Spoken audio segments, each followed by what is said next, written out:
Hello and welcome to Factown. Before starting the video, if you haven't subscribed to our channel, please subscribe it now, which motivates us to make good content for you in this current situation. Everybody loves railway comparisons on this channel. So today, we will be comparing railways of United States of America with Canada. Both countries are popular for their air transports, but they still have great railway systems. Today's comparison will be based on network, luxury trains, affordability, high-speed trains, and electrification. Point number 1. Network. The convenience to travel to different parts and transportation of goods within the country depends on wide rail network. The USA have 250,000 kilometers of rail network, while Canada has smaller rail network of 49,422 kilometers as compared to USA. This point goes to USA. Point number 2. Luxury trains. Everyone loves to live royal. Luxury train travel has become more popular and its proponents cite several advantages over air travel.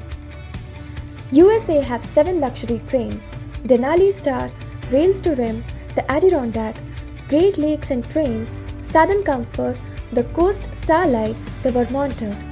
The trips of these trains aren't cheap, but they are a serious throwback to grand old days of railroad travel.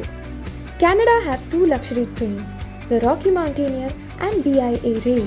The Rocky Mountaineer is a daylight-only train, perfect for experiencing the most spectacular views and optimal photo opportunities for Canadian Rockies. VIA Rail's Canadian train is an overnight sleeper train that travels across country from Vancouver to Toronto or vice versa. This point also goes to USA. Point number 3. Affordability. As it turns out, the issue of affordability and behavior change go hand in hand. One way of getting urban residents to embrace public transport so that they do not switch to cars as soon as they can afford it. According to travel.costhelper.com, in USA, a short trip like Indianapolis to Chicago might cost $20 to $40 one way, while in Canada, one-way short-distance train ticket from Montreal to Toronto typically costs $80 to $150 one way. Canada is not doing so good in this comparison. This point as well goes to USA. Point number 4. High-speed trains.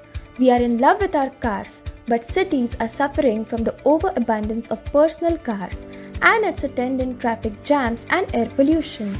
That's when high-speed trains actually benefit us in saving time to travel.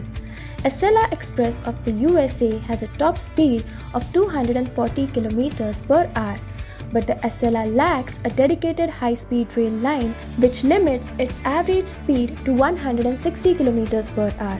There are currently no high-speed trains in Canada. Canada is the only G7 country that does not have high-speed rail. But there's a proposal from VIA Rail that would see trains traveling at over 200 km per hour, bringing passengers from city to city in under an hour. Maybe in our future comparison, Canada could win this point, but for now, this point goes to USA. Point number 5. Electrification. Electric-powered trains have a number of advantages. They have quicker acceleration, lower fuel cost, produce fewer CO2 emissions, and are lighter, meaning they create less wear on tracks. Out of the total rail network of 49,422 kilometers in Canada, only 129 kilometers of the railway network is electrified, which means only 0.26% of rail network in Canada is electrified, whereas in USA, 2,000 kilometers out of total 250,000 kilometers of rail network is electrified, which means 0.8% of rail network in USA is electrified. Both countries are doing not so great in this case. Hence, this point is a tie. Final score is now USA 4, Canada 0. So, why Canada, despite being a developed nation similar to USA, is lacking so much in railways?